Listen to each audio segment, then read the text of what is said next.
Selamat pagi semuanya, perkenalkan nama saya Hunayati. Saya adalah seorang guru pendidikan agama Katolik di SMK Negeri 1 Telawang, Kabupaten Kota Waringin Timur, Provinsi Kalimantan Tengah. Saya adalah peserta PPG dalam jabatan Batch 3 tahun 2025 di Sekolah Tinggi Pastoral Kateketik Santo Fransiskus Asisi Semarang. Nomor induk mahasiswa 25309748. Pada kesempatan hari ini, Jumat 10 Oktober 2025, akan menjalani ujian kinerja secara luring di SMK Negeri 1 Telawang dengan materi tradisi suci dalam Gereja Katolik fase E kelas 10 dengan model pembelajaran PBL, pendekatan deep learning. Selamat mengikuti, Tuhan memberkati.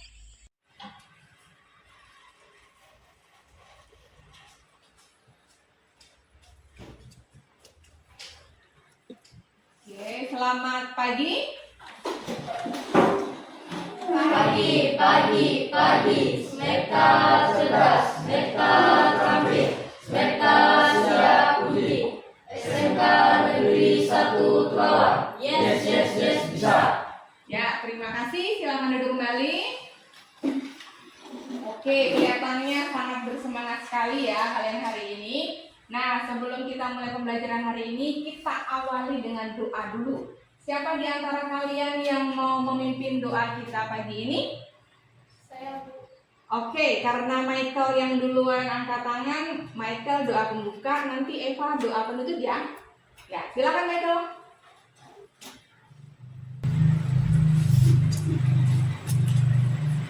Teman-teman, marilah kita bersatu dalam doa. Dalam nama Bapa dan Putra dan Roh Kudus. Amin.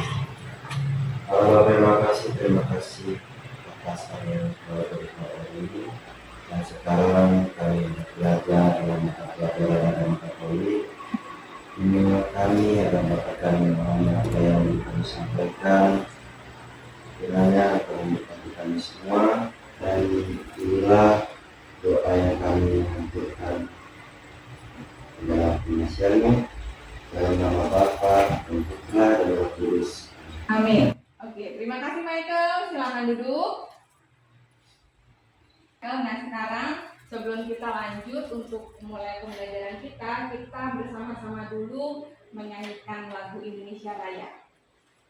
Indonesia, tanah airku, Indonesia Raya, merdeka, merdeka, hiduplah Indonesia Raya. Baik, terima kasih. Tetap dalam keadaan berdiri. Kalau tadi itu adalah lagu yang menjadi salah satu wujud kita mencintai tanah air. Nah, sekarang Ibu mau ngajak kita semua untuk menunjukkan cinta kepada sesama. Masih ingat ya, Ibu pernah ajarkan tepuk cinta. Tepuk cinta. cinta kecil, cinta sedang, cinta besar, cinta semua. Oke, terima kasih tepuk tangan untuk semua. Ya, silakan dulu. Sekarang Ibu mau tanya, apakah hari ini ada yang tidak hadir? Satu orang. Farel. Kenapa? Ada yang tahu Farel? Oh, dia sakit. Oke, nanti kita doakan semoga dia cepat sembuh ya. Ibu mau tanya, apakah di antara kalian ada yang masih ingat pelajaran kita minggu yang lalu? Ada yang masih ingat? Ingat Bu. Masih. Tentang apa Yuni? Tentang kita sendiri sebagai sumber pengenalan pribadi Yesus. Bagus. Nah, sekarang apakah ada yang masih ingat apa saja bagian dari kitab Taurat dalam Perjanjian Lama? Angkat tangan yang masih ingat. Dia Paula. Kejadian, Keluaran, Bilangan, Ulangan, dan Imamat. Oke, mantap. Selanjutnya, apa saja yang menjadi bagian dari kitab Perjanjian Baru, bagian kitab Injil? Ada yang masih ingat? Noel? Ya. Matius, Markus, Lukas, Yohanes, Bu. Oke, benar jawabannya. Kita tepuk tangan untuk mereka. Ya, bagus ya. Berarti masih ingat pembelajaran kita minggu lalu tentang kitab suci ya. Kalau minggu lalu sumber kita mengenal pribadi Yesus lewat kitab suci. Hari ini kita akan mengenal pribadi Yesus lewat tradisi. Nah, sebelum itu, sekarang Ibu mau tanya, apakah kalian tahu apa itu tradisi? Apa itu tradisi secara umum dan apa itu tradisi dalam gereja Katolik? Lalu kira-kira apakah kalian tahu apa itu tradisi dan contoh-contohnya yang masih dihidupi oleh gereja Katolik? Nah, mungkin kalian bertanya-tanya. Yang menjadi tujuan pelajaran kita hari ini, ya. Tujuan pembelajaran kita hari ini ada 5. Ya, yang pertama, diharapkan kalian akan bisa menjelaskan apa arti tradisi secara umum. Ya, lalu kemudian yang kedua, kalian juga akan tahu apa makna tradisi dalam gereja Katolik. Dan yang ketiga, kalian nanti akan mengetahui apa saja dasar kitab suci dari tradisi itu dalam gereja Katolik. Yang keempat adalah kalian juga nanti akan diharapkan bisa menjelaskan tentang apa saja dasar dokumen gereja berkaitan dengan tradisi. Dan yang terakhir, nanti kalian akan bisa mengidentifikasi atau menyebutkan apa saja contoh-contoh tradisi yang masih dihidupi oleh gereja Katolik. Nah, dalam pembelajaran kali ini kita akan menggunakan model pembelajaran PBL atau Problem Based Learning, menggunakan pendekatan Deep Learning. Ya, kita akan mulai pembelajaran kita hari ini untuk tahu lebih banyak berkaitan dengan tradisi.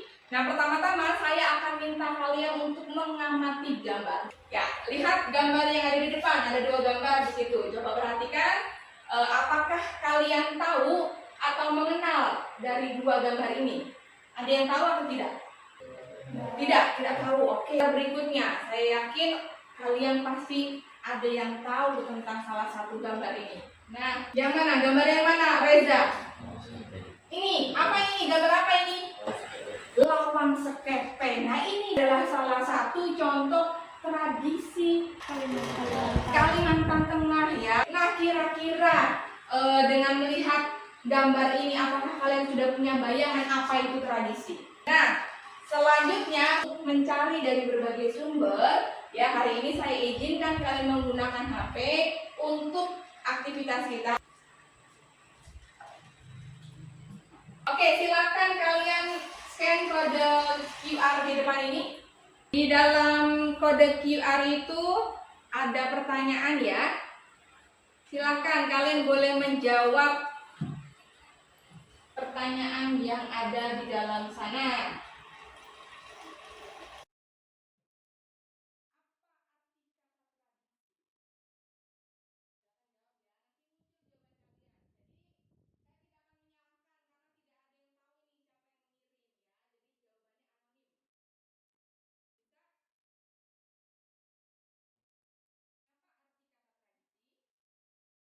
Ya, tradisi adalah suatu kewajiban dalam suatu daerah tertentu. Tradisi adalah salah satu adat yang diwariskan, kebiasaan, nilai atau perilaku yang diwariskan secara turun-temurun. Ya, bagus. Lanjut ya, pertanyaan berikutnya.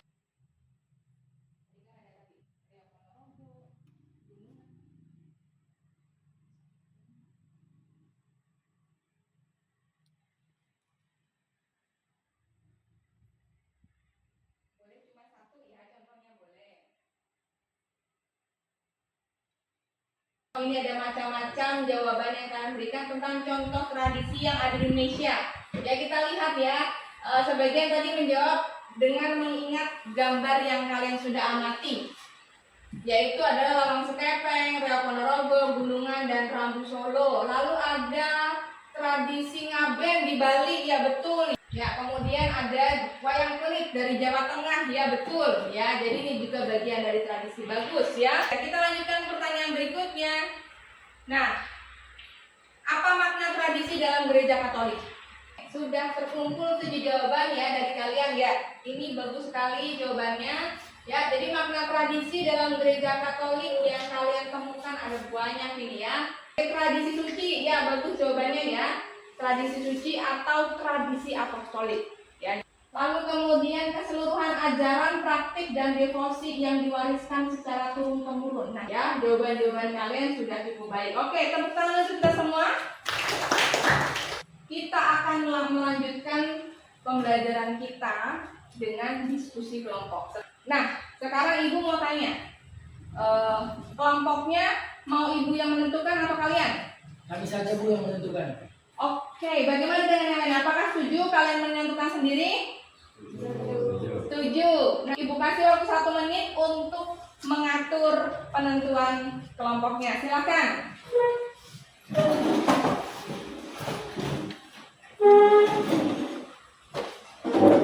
Ya, jadi sekarang kalian waktunya untuk bekerja dalam kelompok dan ibu akan membagikan lembar kerja untuk masing-masing kelompok supaya bisa kalian diskusikan dan kalian kerjakan bersama. Lalu ini untuk kelompok 2. Karena kalian sudah terbagi dalam kelompok, silakan masing-masing kelompok membagi tugas untuk masing-masing anggotanya supaya bisa menyelesaikan persoalan yang ada di LKPD.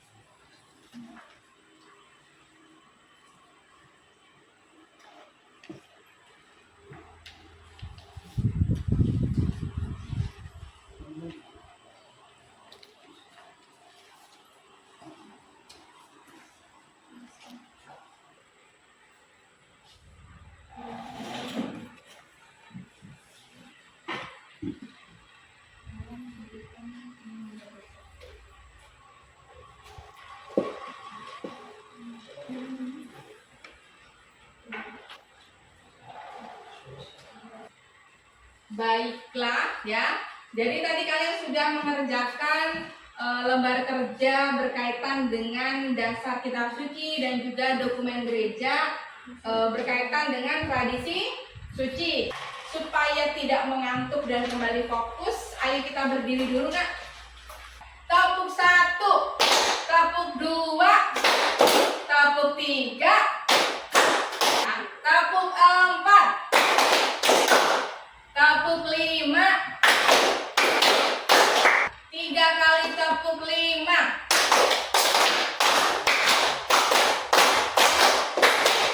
Oke, sekali lagi untuk tes konsentrasi. 4 kali tepuk 5.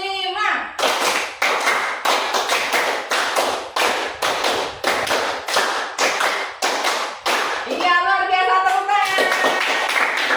Kita akan melanjutkan penyelidikan kita berkaitan dengan contoh-contoh tradisi dalam gereja Katolik.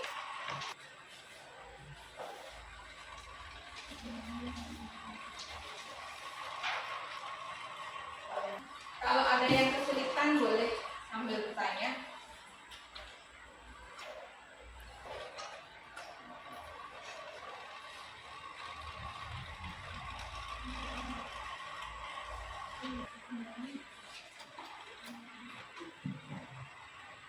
Apakah sudah selesai?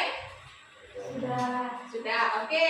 Maka kita akan melanjutkan kegiatan kita hari ini dengan menyajikan hasil karya atau diskusi kalian. Kami dari kelompok 1 ingin mempresentasikan hasil diskusi kami yang akan dibacakan oleh Eva. Baik, saya akan membacakan hasil kerja kelompok kami. Dasar Biblis tradisi suci. Tradisi suci bersama dengan kitab suci merupakan pilar penting dalam kehidupan iman gereja. Beberapa ayat Alkitab secara eksplisit menunjukkan keberadaan dan pentingnya ajaran lisan yang diwariskan para rasul. Pilar iman gereja. Pengajaran para rasul, kisah para rasul ayat 2 sampai 42. Jamaat perdana bertekun dalam pengajaran para rasul sebelum tulis-tulisan perjanjian baru ditentukan. Ini menunjukkan pentingnya ajaran lisan awal.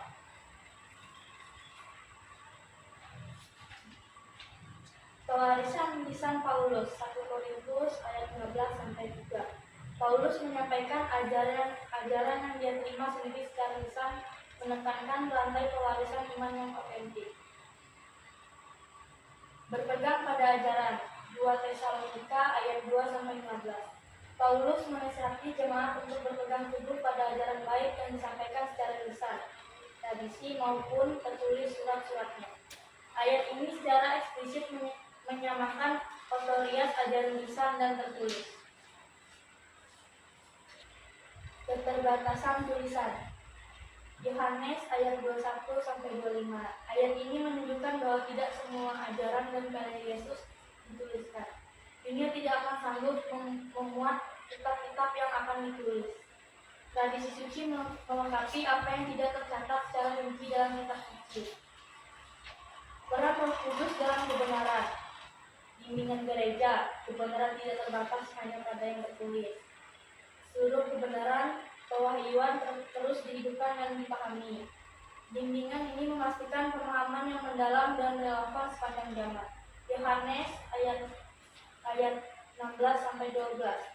Roh Kudus membimbing gereja kepada seluruh kebenaran.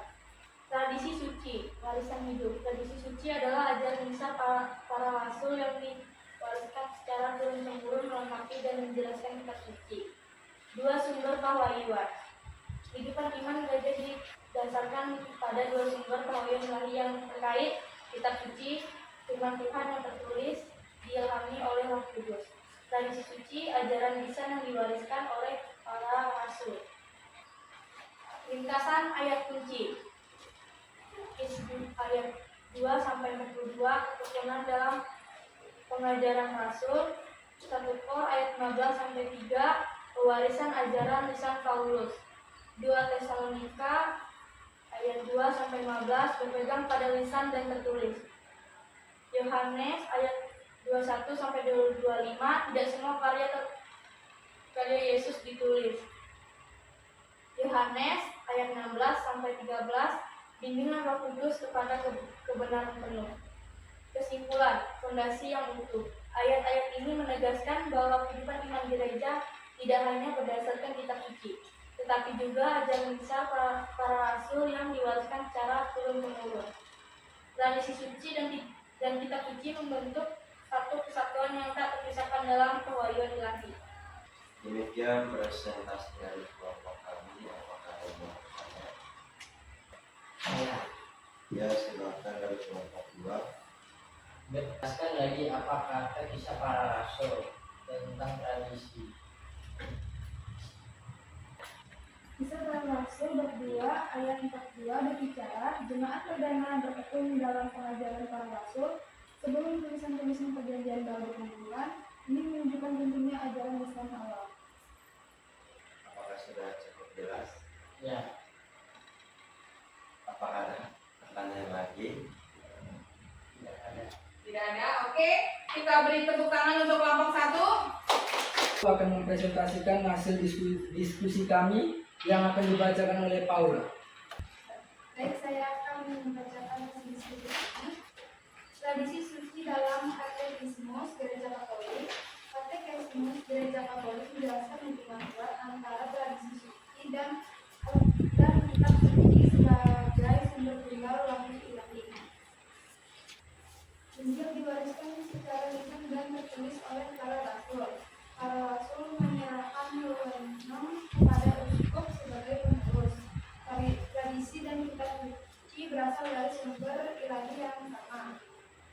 Perintah Kristus.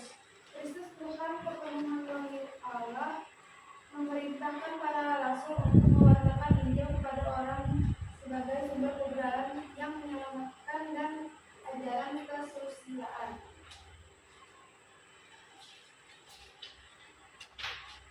Pengalihan Injil ada dua cara, itu secara lisan dan secara tertulis. Para rasul menuliskan apa yang mereka terima dari mulut, pergaulan, dan karya Kristus sendiri, atau yang mereka pelajari atas dorongan Roh Kudus dengan pewartaan lisan, teladan, dan penetapan secara tertulis. Para rasul dan tokoh-tokoh rasuli atas ilham Roh Kudus menentukan amanah keselamatan. Menjaga keutuhan Injil agar Injil senantiasa terpelihara secara utuh dan hidup di dalam gereja. Para rasul meninggalkan uskup-uskup sebagai pengganti mereka.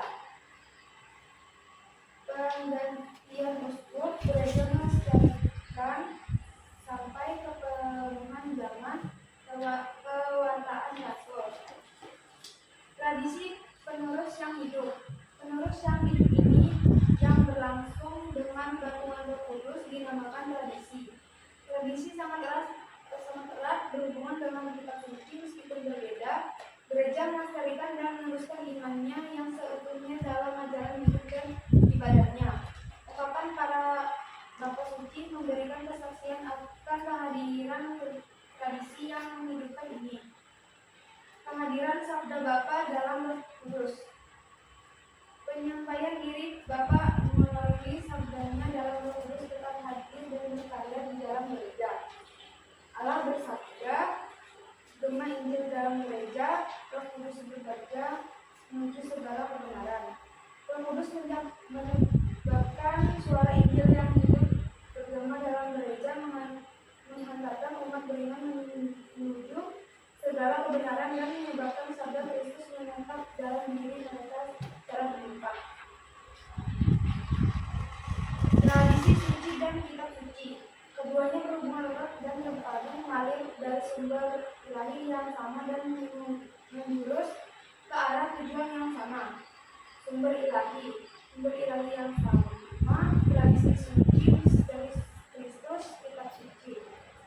Peran masing-masing. Kitab suci. Pembicaraan Allah sejauh itu termaktub dengan ilham roh ilahi. Tradisi suci menyalurkan secara keseluruhan sabda Allah yang dipercayakan kepada para rasul kepada para pengganti rasul. Tugas penerus memelihara, menjelaskan dan menyebarkannya dengan setia dalam terang roh kebenaran. Hormat yang sama. Gereja menimbang kepastiannya dengan tentang segala sesuatu yang diwahyukan bukan hanya melalui kitab suci. Maka dari itu keduanya baik tradisi maupun kitab suci harus diterima dan dihormati dengan rasa kesalehan dan hormat yang sama.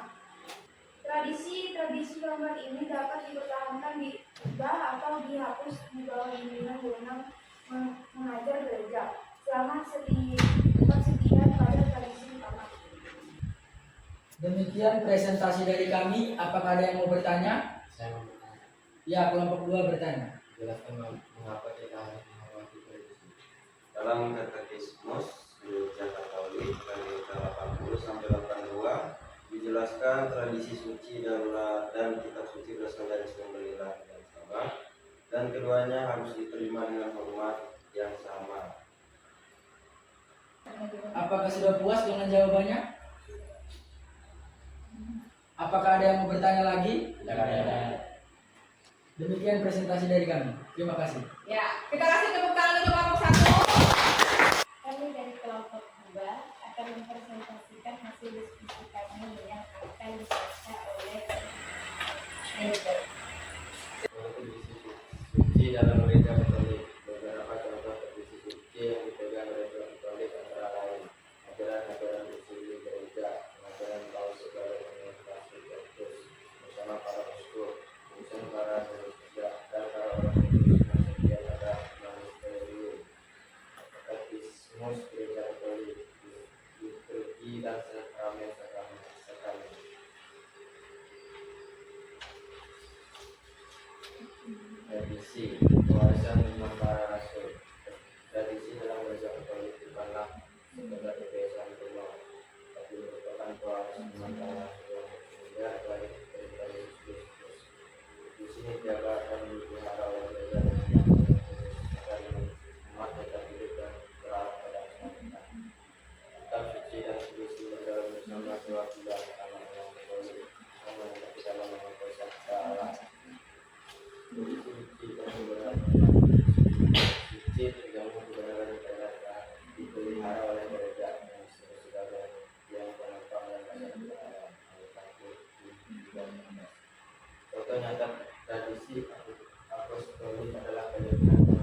sebentar. Demikian presentasi dari kelompok kami. Apakah ada yang mau bertanya? Coba sebutkan lagi contoh tradisi dalam gereja Katolik.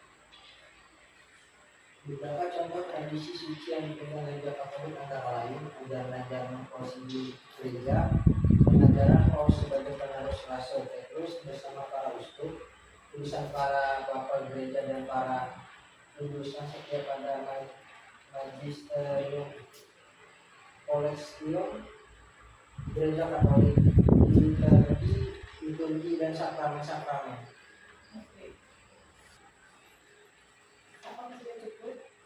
Ya, sudah. Kita kasih tepuk tangan untuk kelompok 2.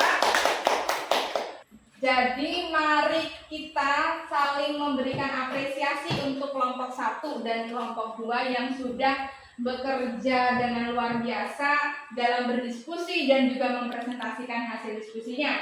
Mari kita sama-sama berikan tepuk salut. Jempol, jempol, jempol, jempol.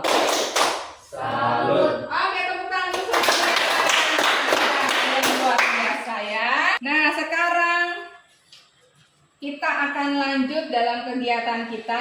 Kita akan bersama-sama merangkum hasil apa yang kita dapatkan hari ini ya. Jadi dari hasil diskusi kalian dan juga masukan dari teman-teman tadi ya, kita bisa menyimpulkan bahwa ya, jadi kesimpulan yang juga kita dapat adalah tentang berkaitan tadi dari awal kita sudah belajar tadi ya, apa sih arti kata dari tradisi secara umum. Jadi secara etimologisnya atau akar katanya, tradisi itu berasal dari bahasa Latin yaitu traditio atau tradere yang artinya adalah kebiasaan atau budaya atau sesuatu yang diteruskan.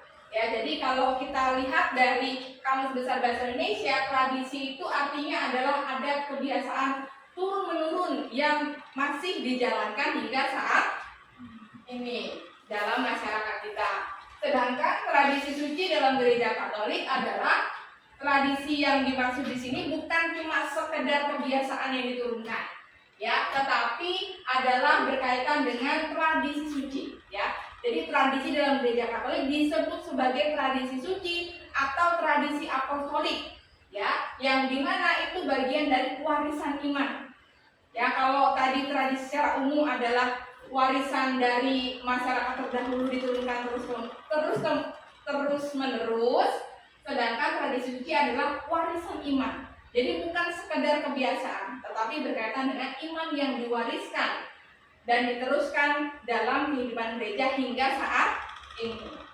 Ada dasar kitab suci atau dasar biblis yang berbicara tentang tradisi dan juga dokumen-dokumen gereja ya. Kita melihat bahwa ada banyak hal di sana yang kita dapatkan ya. Jadi beberapa dasar kitab suci ada dari surat Rasul Paulus yang dituliskan dalam Kisah Para Rasul, dalam suratnya kepada jemaat di Korintus, dalam juga Injil Yohanes dan sebagainya tadi. Kita bersama-sama tadi mendengarkan bahwa ayat-ayat itu menegaskan tentang bagaimana tradisi itu diteruskan dalam kehidupan gereja Katolik ya. Jadi tradisi merupakan bagian dari kehidupan gereja. Jadi ada buktinya, ada dasar kitab sucinya dari apa yang sudah dijabarkan oleh teman-teman kalian tadi. Lalu kemudian tadi juga kita sudah sama-sama mendengar berkaitan dengan dokumen gereja yang berbicara tentang tradisi. Tadi dijelaskan bahwa dalam Katekismus Gereja Katolik artikel ke-78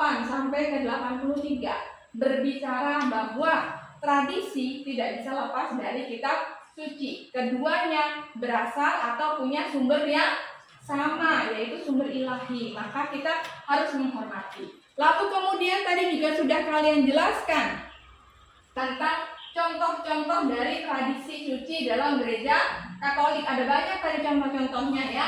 Tadi ada ajaran konsili gereja, kemudian ada pengajaran para rasul yang diteruskan oleh para paus, kemudian ada sakramen dan liturgi, kemudian katekismus. Ya, selanjutnya sebelum kita akan menutup pembelajaran kita hari ini, kita akan melanjutkan dengan kita akan berefleksi. Nah, sekarang silakan boleh keluarkan lagi HP-nya. Silakan scan lagi kalau dari depan ya. Apakah kamu memahami arti tradisi secara umum? Apakah kamu bisa menjelaskan makna tradisi dalam gereja Katolik? Apakah kamu tahu apa saja dasar kitab suci dan dokumen gereja berkaitan dengan tradisi dalam gereja Katolik? Apa kamu tahu apa saja contoh tradisi yang masih dihidupi dalam gereja Katolik?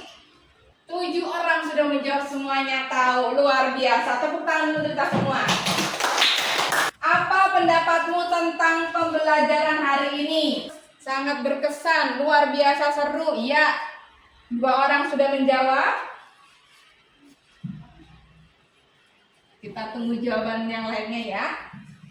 Boleh lebih dari 1. Gembira bisa bertemu teman. Seru banget. Sangat seru ya. Luar biasa seru. Luar biasa ya untuk kita hari ini. Ya, baiklah.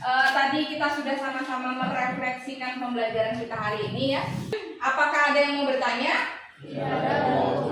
Oke, kalau begitu sebelum kita mengakhiri, marilah kita tutup dengan doa ya. Sesuai dengan kesepakatan kita di awal tadi, silakan Eva memimpin kita dalam doa penutup.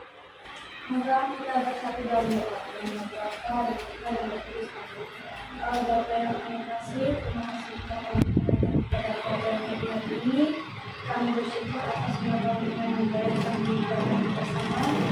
Semoga apa yang kami dapat hari ini selalu menjaga. Inilah doa dan mohon kami demi Kristus Tuhan yang kami. Amin. Dalam nama Bapa dan Putra dan Roh Kudus. Amin. Terima kasih Eva. Terima kasih untuk hari ini. Sampai kita berjumpa lagi minggu depan. Selamat pagi. Pagi.